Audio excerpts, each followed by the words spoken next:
क्या आपको पता है ऐसी कौन सी हैबिट्स हैं जो आपके ब्रेन को डिस्ट्रॉय कर सकती हैं? फरवरी 2008 में यूनिवर्सिटी ऑफ मिशिगन में करी गई एक study personality and social psychology bulletin में पब्लिश हुई और ये स्टडी 24 से 96 साल की उम्र के लगभग 3600 लोगों पर करी गई थी। इन सभी लोगों के मेंटल फंक्शंस और वर्किंग मेमोरी को कुछ मिनी मेंटल एग्जाम्स के जरिए एग्जामिन किया गया। फिर इन सभी लोगों के लेवल ऑफ सोशल इंटरेक्शन को भी असेस किया गया, मतलब ये चेक किया गया कि उनमें से हर एक पार्टिसिपेंट अपनी डेली लाइफ में कितने लोगों के साथ और कितनी फ्रीक्वेंटली इंटरैक्ट करता है। और इस स्टडी के जो रिजल्ट्स आए उसको वैलिडेट करने के लिए दोबारा से ऐसी ही एक सिमिलर एक्सरसाइज करी गई, लेकिन इस बार यह स्टडी लगभग 76 अलग अलग कॉलेजेस के स्टूडेंट्स पर करी गई थी जिनकी उम्र 24 साल से कम थी। और फाइनली जो रिजल्ट्स निकल कर आए वो काफी इंटरेस्टिंग थे, क्योंकि रिजल्ट्स के according daily crossword puzzle solve करने वाले इंसान की मेंटल शार्पनेस और इंटेलेक्चुअल परफॉर्मेंस जिस तरह इंप्रूव होती है, ठीक वैसा ही पॉजिटिव इंपैक्ट उन लोगों के माइंड पर भी देखा गया जो लोग डेली हेल्दी सोशल इंटरेक्शंस किया करते थे। सिंपल भाषा में समझे तो दूसरे लोगों के साथ डेली कुछ देर फेस टू फेस बात करने से हमारी कॉग्निटिव एबिलिटीज और मेंटल फंक्शंस बेहतर हो जाते हैं। बट वेट, क्या आपको नहीं लगता कि इस वर्क फ्रॉम होम के कल्चर की वजह से हमारी हैबिट्स कुछ ज्यादा ही बदल चुकी हैं और हम सब लोग जाने अनजाने कुछ ऐसी हैबिट्स अडॉप्ट कर चुके हैं जिनका हमारे माइंड पर बहुत बुरा असर पड़ता है। और आज इस वीडियो में हम ऐसी ही कुछ हैबिट्स और उनके इम्पैक्ट्स के बारे में बात करने वाले हैं। So let's start.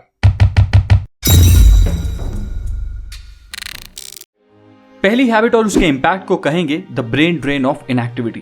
क्या आपको लगता है कि लॉकडाउन और कोरोना के चैप्टर से पहले सिर्फ ट्रैवल की वजह से ही आपकी फिजिकल एक्टिविटी थोड़ी ज्यादा थी? जो लोग आज भी वर्क फ्रॉम होम कर रहे हैं उनके लिए तो बात एकदम सच है, उन लोगों की फिजिकल एक्टिविटी बहुत हद तक कम हो चुकी है। पर क्या इस चीज का इम्पैक्ट सिर्फ इतना ही है कि घर बैठे रहने से आपका पेट निकल जाएगा और आप मोटे हो जाओगे? नहीं, इम्पैक्ट थोड़ा ज्यादा है। जर्नल ऑफ कंपैरेटिव न्यूरोलॉजी की एक स्टडी के अकॉर्डिंग फिजिकल इनएक्टिविटी का सीधा संबंध आपकी मेंटल डिक्लाइन से जुड़ा है, जिसका सीधा असर आपकी मेमोरी और कॉग्निटिव एबिलिटीज पे पड़ता है। पर इससे होता क्या है? अगेन, अगर इसे सिंपल भाषा में समझें तो फिजिकली इनएक्टिव रहने की वजह से आपके ब्रेन को सही से काम करने के लिए बॉडी में जो केमिकल्स प्रोड्यूस होते हैं उनका प्रोडक्शन कम हो जाता है, जिसकी वजह से आपकी मेंटल हेल्थ डिक्लाइन होना शुरू हो जाती है एंड आपके ब्रेन फंक्शंस और मेमोरी कमजोर होने लगते हैं। इसलिए 20 मिनट ही सही पर डेली एक्सरसाइज जरूर करो।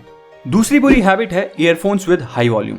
पहले ज्यादातर सिर्फ गाने सुनने के लिए लोग ईयरफोन्स का यूज किया करते थे, फिर धीरे धीरे हैंड्स फ्री कॉलिंग के लिए ईयरफोन्स का यूज होने लगा। बट आज तो क्योंकि क्लासेस और काम दोनों ही डिजिटली होने लगे हैं, तो इस वजह से ऑलमोस्ट हर कम्युनिकेशन और एंटरटेनमेंट के लिए हमें ईयरफोन्स यूज करने की जरूरत पड़ जाती है। और सिर्फ इतना ही नहीं, लोग महंगे से महंगे नॉइज कैंसिलिंग ईयरबड्स और हेडफोन्स खरीदते हैं।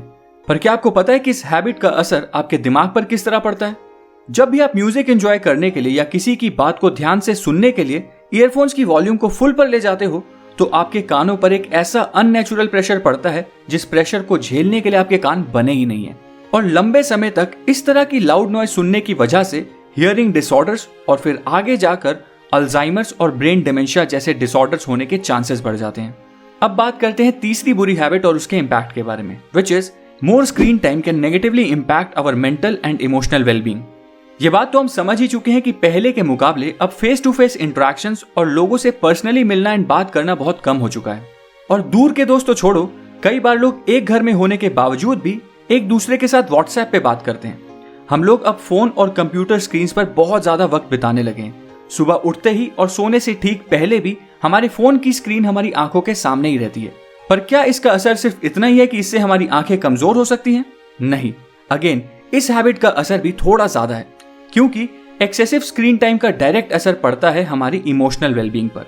और न्यूरोप्लास्टिसिटी के टॉपिक पर करी गई स्टडीज के अकॉर्डिंग स्क्रीन्स पर ज्यादा टाइम स्पेंड करने की वजह से हमारे ब्रेन्स का सर्किट ऑलमोस्ट रीवायर होने लगता है, जिसकी वजह से कुछ मेंटल डिसऑर्डर्स एंड डिप्रेशन और एंजाइटी होने के चांसेस बढ़ जाते हैं।